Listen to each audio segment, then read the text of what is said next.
Hello dear student, आज एक और इम्पोर्टेंट सेशन में आप सभी का स्वागत है। तो स्टूडेंट, आज के सेशन में हम लोग बात करने वाले हैं एनसीईआरटी में साइंस के चैप्टर नंबर 6 का, जिसका नाम है भौतिक एवं रासायनिक परिवर्तन। जो भौतिक और रासायनिक परिवर्तन है वो आपके एनसीईआरटी में चैप्टर नंबर 6 में दिया गया है। चलिए शुरू करते हैं अब वीडियो को और देख लेते हैं भौतिक और रासायनिक परिवर्तन क्या होते हैं। तो यहाँ पे दिया गया है परिवर्तनों की प्रकृति का अध्ययन करेंगे। व्यापक रूप से ये परिवर्तन दो प्रकार के हो सकते हैं। तो देखिए हम लोग क्या करेंगे, आज जो परिवर्तनों की जो प्रकृति होती है उसके बारे में हम लोग अध्ययन करने वाले हैं और हम ये देखने वाले हैं कि जो परिवर्तन होते हैं वो कितने प्रकार के होते हैं। तो हम लोगों ने देखा जो परिवर्तन होता है वो दो प्रकार के होते हैं। पहला तो हो गया भौतिक और दूसरा हो गया रासायनिक। भौतिक परिवर्तन और रासायनिक परिवर्तन के बारे में आज हम डिटेल में बात करेंगे। चलिए देख लेते हैं भौतिक परिवर्तन क्या होता है। तो देखिए भौतिक परिवर्तन ये होता है जिसका हम लोग बाहरी आवरण बदल दें, मतलब पदार्थ का आकार बदल दें, आमाप मतलब साइज बदल दें, रंग बदल दे, अवस्था बदल दे, इन सभी गुणों को हम लोग भौतिक गुण कहते हैं। और अगर इन सभी गुणों में परिवर्तन होता है तो हम इसको भौतिक परिवर्तन कहते हैं।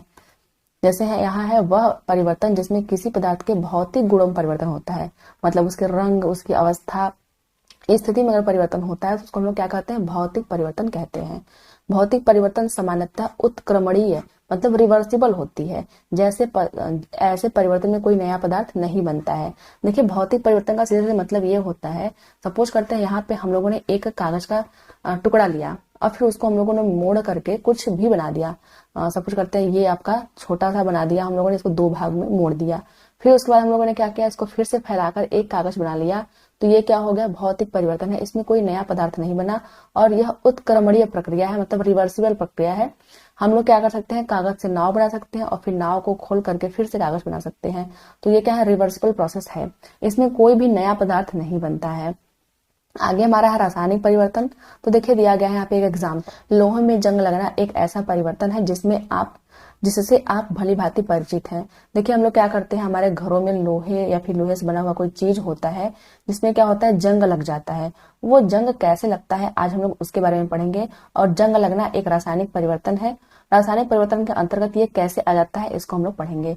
तो यहाँ पे दिया गया है, यदि आप लोहे के एक टुकड़े को कुछ दिनों के लिए खुले में छोड़ दें तो उस पर भूरे रंग की पदार्थ की परत जम जाती है। यह पदार्थ जंग कहलाता है। तो सभी लोग, जनरली सभी लोगों ने देखा होगा कि जो लोहे की चीजें होती हैं उसमें कुछ भूरे कलर के कुछ पदार्थ जमे रहते हैं, उसी को हम लोग जंग कहते हैं।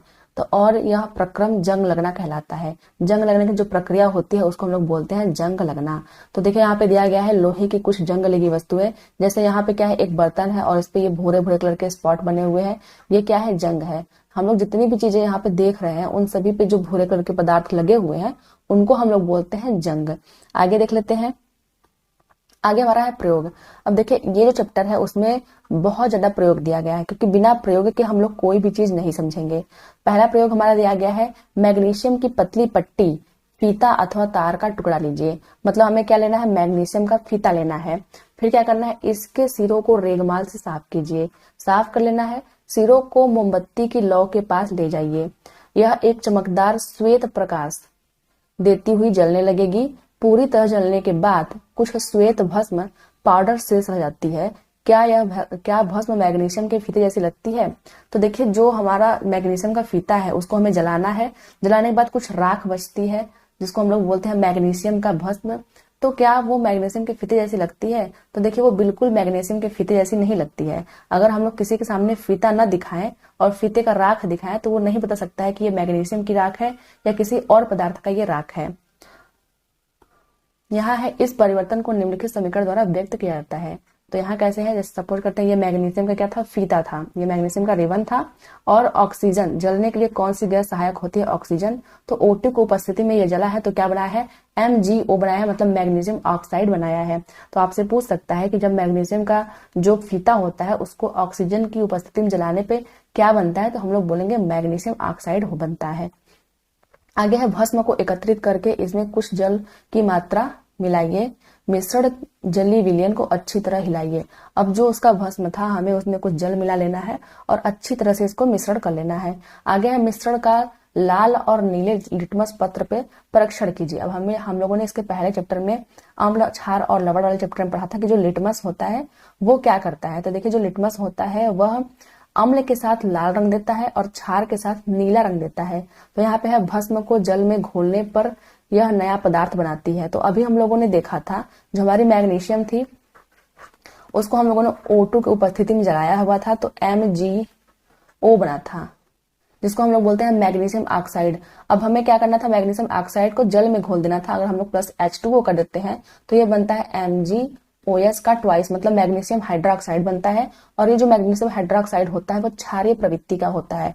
तो ये आपका लिटमस पेपर पे कैसा रंग देगा, तो जो मैग्नीशियम हाइड्रोक्साइड होता है वह नीले लिटमस पत्र को नीला ही रंग देता है और लाल लिटमस पत्र को नीला कर देता है। तो आगे देख लेते हैं। अब हम पढ़ेंगे प्रयोग नंबर 2। देखिए प्रयोग नंबर 2 हमारा है, कांच के एक गिलास या कटोरे अथवा चौड़े मुंह के बोतल में लगभग आधा कप पानी लेकर उसमें 1 चम्मच कॉपर सल्फेट, जिसको हम लोग बोलते हैं नीला थोथा, घोल लीजिए। तो हमें करना क्या है, एक बीकर लेना है, उसमें हम लोग को आधा पानी रखना है उसमें हमें, और फिर हमें क्या डालना है, कॉपर सल्फेट CuSO4 डालना है, जिसको हम लोग नीला थोथा भी बोलते हैं। तो क्वेश्चन भी पूछता है कि जो नीला थोथा होता है उसका फॉर्मूला क्या होता है, तो हम लोग बोलेंगे CuSO4। आगे दिया गया इस विलयन में तनु सल्फ्यूरिक अम्ल की कुछ बूंदें मिलाइए। अब हमें क्या मिलाना है, H2SO4 मिलाना है, तनु सल्फ्यूरिक अम्ल का कुछ बूंद मिलाना है। यहाँ दिया गया आपको नीले रंग का विलयन मिल जाएगा। तो ये जो विलयन होगा, जो सोल्यूशन है वो किस कलर का है, ब्लू कलर का है। आगे क्या दिया गया है, एक परख नली अथवा कांच की छोटी बोतल में विलयन का थोड़ा सा नमूना बचा लीजिए। तो हमें क्या करना है, ये जो हमारा सॉल्यूशन बना हुआ है, जो हमारा विलयन बना हुआ है, उसको हमें 2 भागों में बांटना है। तो देखिए आगे पढ़ लेते हैं। तो यहाँ आपका देखिए जो कॉपर सल्फेट वाला जो नीला विलयन था वो हमें प्राप्त हो चुका है। अब हम लोग क्या करना है, किसी और बर्तन में थोड़ा सा डालना है। सपोज करते हैं हम लोगों ने इस बर्तन में थोड़ा सा इसको डाल दिया है। आगे है शेष विलयन में एक कील अथवा उपयोग किए जा चुके ब्लेड का टुकड़ा डाल दीजिए। तो हम लोगों ने जो ये सॉल्यूशन रखा हुआ है इसमें हम लोगों ने क्या किया, एक ब्लेड का टुकड़ा डाल दिया। ये देखिए ब्लेड का टुकड़ा आपको दिखाई दे रहा है, ये रहा, तो उसमें डाल देना है। आगे क्या है, लगभग आधे घंटे तक प्रतीक्षा कीजिए। अब विलयन के रंग को देखिए, इसकी तुलना अलग से बचाए गए नमूने वाले विलयन के रंग से कीजिए। तो हमारा ये जो विलयन है वो क्या था, पहले बचाया गया विलयन था, और ये जो विलयन है उसमें हम लोगों ने लोहा डाला हुआ है, मतलब आयरन डाला हुआ है। अब दोनों की तुलना करते हैं। तो देखिए जो पहले जो अभिक्रिया हुआ था वो कॉपर सल्फेट का जो विलयन था वो नीले रंग का था, लेकिन उसके बाद हम लोगों ने Fe से उसका क्रिया करा, आयरन से क्रिया कराने पे ये जो रंग होता है वो हरा हो जाता है। अब हम समझते हैं इसके कुछ रिएक्शन को।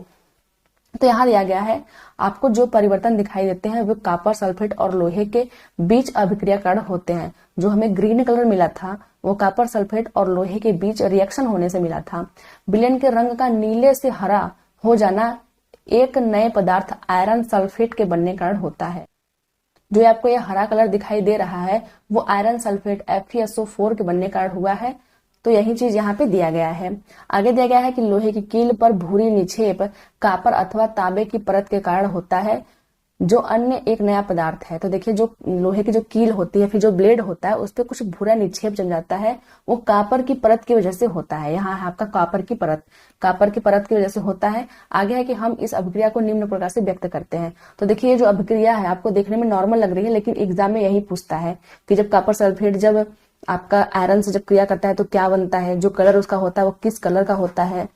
तो देख लेते हैं। पहले हम लोग के पास क्या था, सोल्यूशन था कॉपर सल्फेट का, हम लोग उसको नीला थोथा भी बोलते हैं, और मिला दिया था हमने Fe। तो जो रंग था वो क्या बन गया था, हरा बन गया था।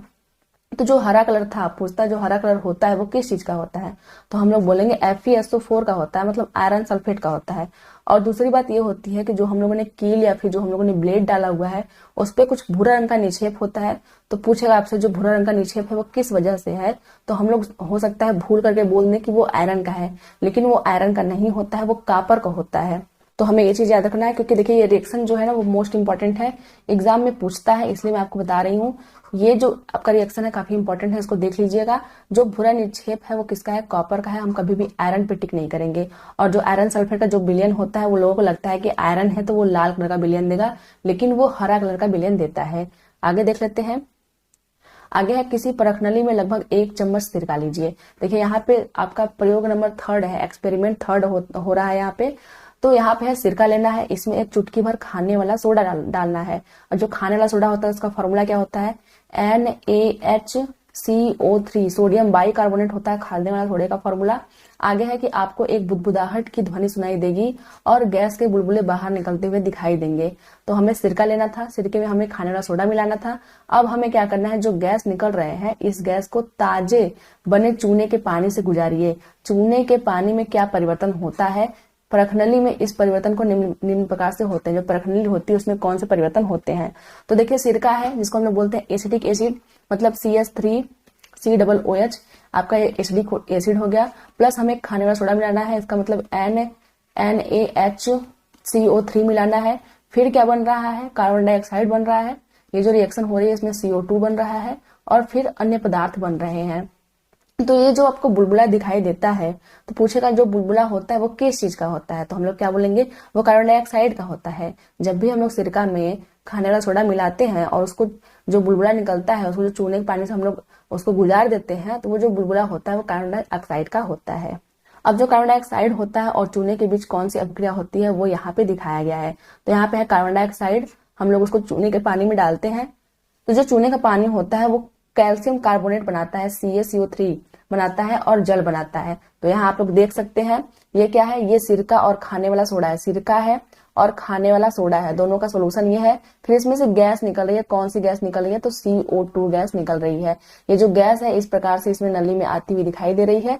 फिर ये जो आपका पानी है वो क्या है, चूने का पानी है। चूने के पानी से हम लोग इसको प्रवाहित करते हैं, तो जो चूने का पानी होता है वो बना लेता है कैल्शियम कार्बोनेट। ये जो रिएक्शन है काफी इंपॉर्टेंट है, पूछता है आपसे, सबसे अधिक पूछता है कि जो बुदबुदाहट से जो गैस निकलती है वो कौन सी गैस होती है, तो हम लोग बताएंगे कार्बन डाइऑक्साइड होती है। दूसरा ये क्वेश्चन पूछता है कि जब कार्बन डाइऑक्साइड को चूने के पानी से गुजारा जाएगा तो कौन सा प्रोडक्ट बनेगा, तो हम लोग बोलेंगे कैल्शियम कार्बोनेट बनता है। तो आप लोग इसको ध्यान दीजिएगा। आगे देख लेते हैं। आगे हमारा है कि वह परिवर्तन जिसमें एक अथवा एक से अधिक नए पदार्थ बनते हैं रासायनिक परिवर्तन कहलाते हैं। तो देखिए हम लोगों ने भौतिक परिवर्तन के बारे में पढ़ा था कि उसमें कोई भी नया पदार्थ नहीं बनता है।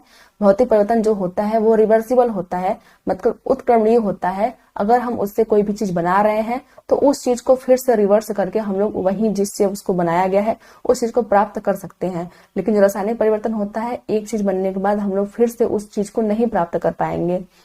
तो यहाँ पे दिया गया है एक से अधिक नए पदार्थ बनते हैं जो कि रासायनिक परिवर्तन कहलाता है।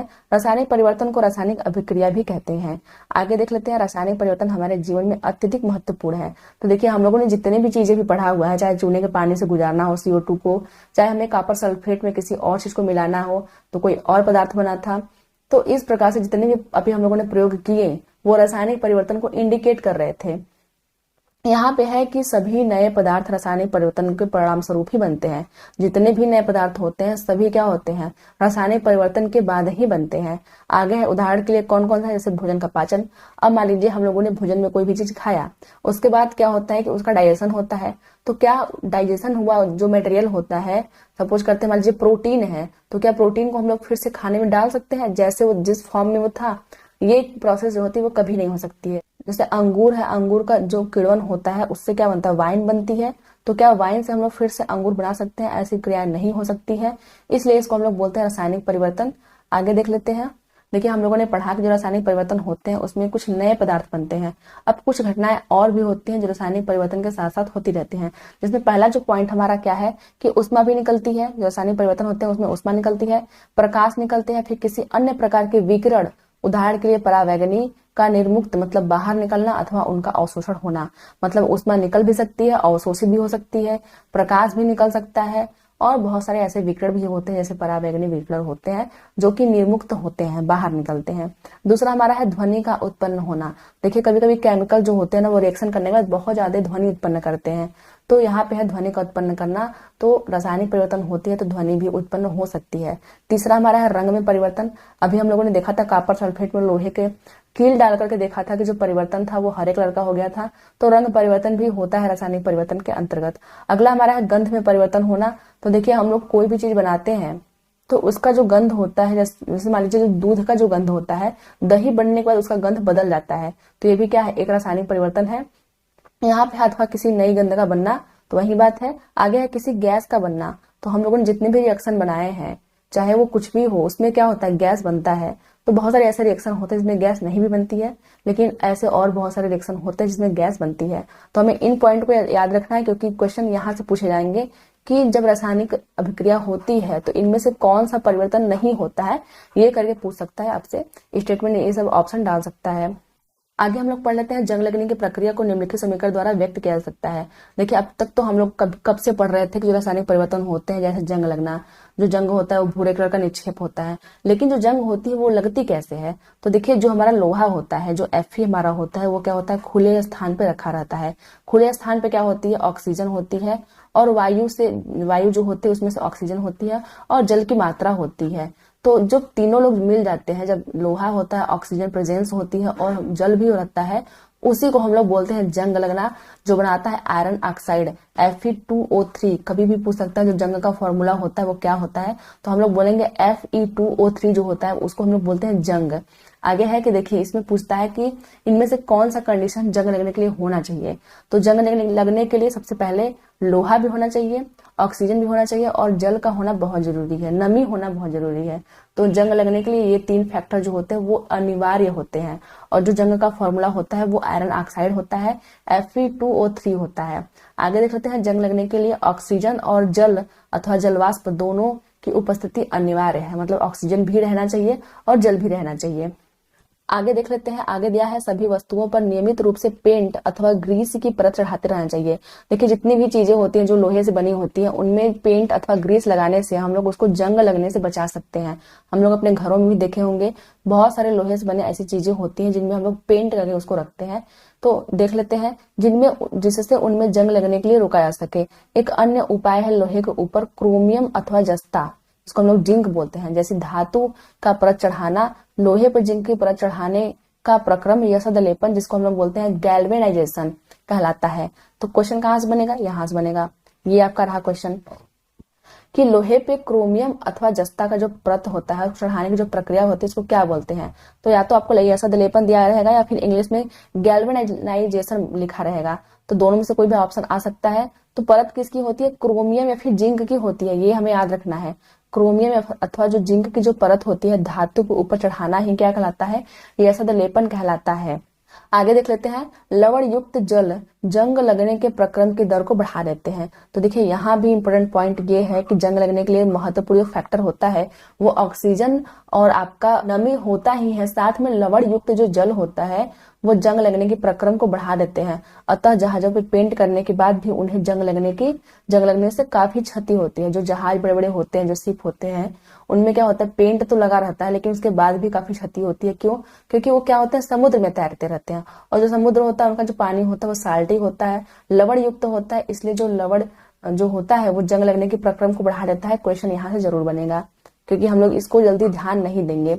आगे है कि स्टेनलेस स्टील के बारे में दिया गया था। जो स्टेनलेस स्टील होता है वो क्या होता है, लोहे में कार्बन और क्रोमियम, निकेल तथा मैग्नीज, मतलब स्टेनलेस स्टील बनाने के लिए लोहा भी चाहिए, कार्बन भी चाहिए, क्रोमियम भी चाहिए और निकेल भी चाहिए तथा मैग्नीज भी चाहिए, जैसी धातुओं को मिलाकर बनाया जाता है। इसमें जंग नहीं लगता है। तो देखिए जो स्टेनलेस स्टील होते हैं, जितने भी हमारे घरों में स्टील के जो बर्तन होते हैं, उनमें कभी भी जंग नहीं लगती है। क्यों, क्योंकि वो लोहे के साथ कार्बन, क्रोमियम, निकेल और मैग्नीज के बने होते हैं। तो हम लोग इसको याद रखेंगे कि जो स्टेनलेस स्टील होते हैं वो किससे किससे बने होते हैं। ये क्वेश्चन बहुत बार आपसे एग्जाम में पूछा गया है, तो इसको भी याद रखना है, इंपॉर्टेंट कर देते हैं इसको भी। तो याद रखना है कि लोहा, कार्बन, क्रोमियम, निकेल और मैग्नीज, इन्हीं 5 चीजों से ये स्टेनलेस स्टील बनता है। आगे देख लेते हैं, क्रिस्टलीकरण, जिसको हम लोग बोलते हैं क्रिस्टलाइजेशन, क्या होता है। साधारण नमक, लवण को समुद्र जल के वाष्पन द्वारा प्राप्त किया जाता है। तो देखिए जो समुद्र का जो जल होता है, हम लोग क्या करते हैं, छोटी छोटी क्यारियां बना देते हैं समुद्र के किनारे। जब समुद्र का जो जल होता है इन क्यारियों में लहरों के द्वारा आता है और भर जाता है। उसके बाद क्या होता है, कई दिनों बाद ये जो पानी होता है वो वाष्पन द्वारा सूखता है और क्या बच जाता है, नमक बच जाता है। तो दिया गया है इस प्रकार प्राप्त होने वाला जो नमक होता है वो शुद्ध नहीं होता है, क्योंकि उनमें बहुत सारी अशुद्धि और गंदगी मिली होती है, इसलिए जो नमक होता है वो शुद्ध नहीं होता है और उनके क्रिस्टलों के आकार को स्पष्ट रूप से देखा नहीं जा सकता है। तथापि किसी पदार्थ के शुद्ध क्रिस्टल उनके विलयन से प्राप्त किए जाते हैं। यह प्रक्रिया क्रिस्टलीकरण कहलाता है। यह भौतिक परिवर्तन का उदाहरण है। तो देखिए जब भी हम लोग नमक जो हमारा है, अगर हम लोग उसमें अशुद्धि को निकाल करके उसको घोल करके फिर क्या करें, उसमें से पानी को निकाल दें, तो जो प्राप्त होंगे क्रिस्टल उसको हम लोग बोलते हैं क्रिस्टलीकरण की प्रक्रिया। और जो क्रिस्टलीकरण होती है वो क्या है, एक भौतिक परिवर्तन है, क्योंकि हम लोग जो हमारा वाटर था, जो सॉल्टी वाटर था जिससे हम लोगों ने नमक निकाला हुआ था, नमक घोल करके फिर से हम लोग सॉल्टी वाटर बना सकते हैं, इसलिए क्या है एक भौतिक परिवर्तन के अंतर्गत आता है। आगे है, क्या आप जानते हैं, इसको पढ़ लेते हैं हम लोग। तो है, दिल्ली में कुतुब मीनार के पास एक लौह स्तंभ, चित्र जो है 6.7, यहाँ है आपका चित्र। लौह स्तंभ है जो 7 मीटर से अधिक ऊंचा है। इसकी जो ऊंचाई है वो 7 मीटर से भी अधिक है। इसका भार जो है वो 6000 किलोग्राम से अधिक है। इसे 1600 वर्ष से भी अधिक पहले बनवाया गया था। इतने वर्षों में भी इस पर जंग नहीं लगी। तो देखिए, ये जो लौह स्तंभ आपको दिखाई दे रहा है वो लोहे का है, और अगर ये लोहे का है तो इसके ऊपर पानी भी गिरता होगा, H2O भी प्रेजेंट है, और वायुमंडल से ऑक्सीजन भी मिलती होगी, O2 भी प्रेजेंट है, फिर भी इस पे जंग नहीं लगती है। देख लेते हैं आगे। इसके जंग प्रतिरोधक गुण और इसके आमाप की वजह से विश्व भर के सभी भागों के वैज्ञानिक द्वारा इसका परीक्षण किया गया है। मतलब इसमें ये तो एक तो लोहे का बना हुआ है, प्लस इसमें जंग नहीं लग रही है, तो जितने भी वैज्ञानिक है उसको ये अट्रैक्ट करता है अपनी तरफ परीक्षण करने के लिए कि ऐसा इसमें कौन सा चीज है जिसकी वजह से इसमें जंग नहीं लगता है।